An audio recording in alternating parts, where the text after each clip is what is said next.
Ngayon pong araw, gumagawa po tayo ng biko o kalamay na malagkit. Tama ba yun? Basta biko. Ano po? Ayan, ito po ay 3 latang coconut, ano ba tawag doon? Gata ng nyog. Yan. So, papakuluan nyo lang po yan dyan sa non-stick pan. Tapos, wala po kayong gagawin kundi haluin ng haluin. Yan. Pwede nyo pong gawing high heat yung mga first 30 minutes. And then, pag yung ganito na po konti na, nakita nyo po nagmamantika na, magsisimula na pong maging latik yan. Ang maiiwanan po dyan ay yung pinaka coconut oil. Ang purpose lang po natin ngayon ay kunin yung oil. Tapos yung latik na mabubuo dyan, yan naman po yung gagawin nating toppings later on. This is the unconventional way of cooking malagkit. Yung iba po kasi maggagata, lalagyan ng asukal, pagkatapos ilalagay na yung malagkit na isinaing, hahaluin ng hahaluin, aabutin po kayo ng siyam-siyam doon. Talagang napakahirap po ng bago nyo mapakunat. So ito po ay isang paraan na pinakamabilis paano magiging makunat yung inyong malagkit pero hindi ganun katagal ang process. So ayan po, panoorin nyo at tuturuan ko kayo. So ayan, hintay lang natin yung maglatik, tapos alisin natin yung latik, iiwanan natin dyan yung oil. Ayan. Ito na po ang resulta kapag matagal nyo na pong hinahalo. Ayan. So ayan na po yung pinakalatik nyan. Pwede nyo na pong kunin yan at ihiwalay po natin sa kanyang mantika. So atin pong tatanggalin. Ayan, ito na po yung pinakalatik. Nakuha na po natin. Pero nag-iwan pa ho tayo ng mga konti dyan. Kasi ihahalo din naman natin dyan yung ating isinaing na malagkit. Ito pong malagkit natin ay hinaluan po natin ng sushi rice. Ngayon, pwede rin naman pong yung ordinary rice lang. Pero meron po akong leftover na sushi rice. Sinamahan ko po para ito yung magbibigay ng kunat. No po, alam nyo, di ba, ang sushi makunat. So, yung malagkit ko kasi ay masyadong malambot. Kaya lalagyan natin ng sushi rice. Kung titingnan nyo ang texture niya, ayan, no? Medyo makunat, kaya masarap po ito. So, ang ratio, 3:1. 3 malagkit, 1 sushi rice.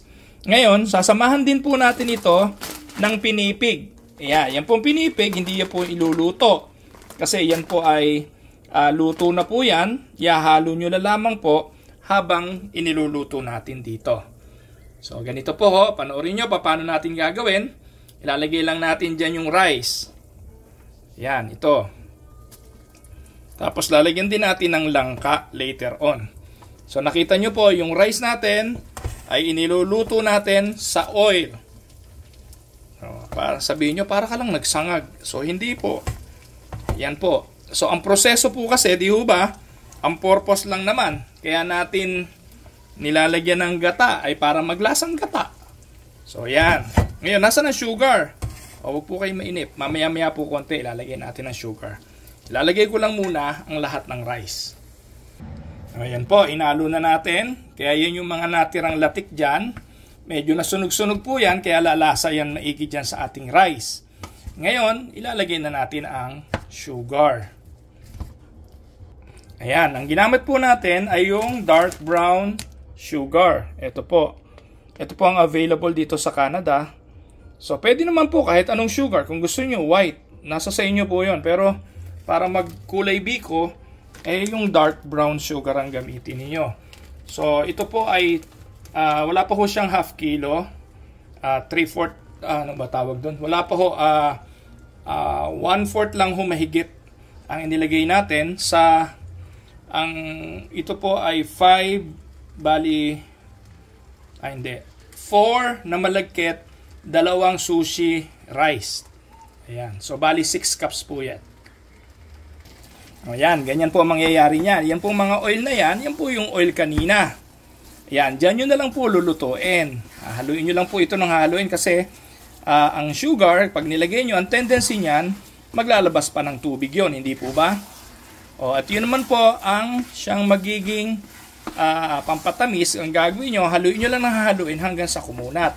At this point, pwede na nating ilagay itong ating pinipig. Optional lang ho ito. Gusto ko lang ho meron ito. Kung ayaw nyo naman, yan po, biko na nga po yan eh. Ano po? Pag yan kumunat na, biko na yan. Pero gusto natin lagyan ito para po sa magkaroon naman ng twist. Kasi po sa Cavite may binebenta po doon na pinipig at the same time malagkit. Ngayon paghahaluin natin, combination ng malagkit at saka ng pinipig. Yan, kung mapapansin nyo, medyo makunat-kunat na. Pero hindi pa ho yan yung ating ina-achieve. Gusto po natin yung medyo mas makunat pa dyan. Kaya hayaan pa muna natin yan. Lalagyan na muna natin ng langka para mas masarap. By the way, hindi po natin ilagay lahat yung malagkit. No? Baka naman ho masyadong lumambot uli. Yan, lagyan na po natin langka.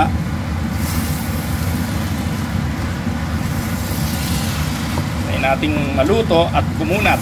Yun na lamang po yung ating habulin. Kapag medyo makunat na, tikman natin uli kung okay na po yung tamis, then that's it.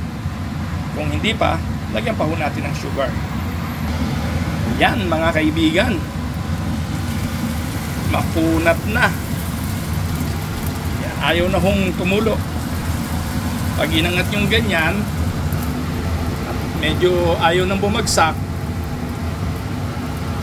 ibig sabihin yan makunat na, no? Konti pa, konting kunat pa. Ayan, naka isang tray po tayo malaki. Yan. Tapos meron pa ho natira dito. Yan, atin pa ho yung lalagay sa tray. Ayan, eto na po ang ating finished product ng ating biko. Biko con langka. Ayan. Ganyan po yung pinakamadaling paraan. Sana po may natutunan kayo. And thank you for watching. Bye-bye.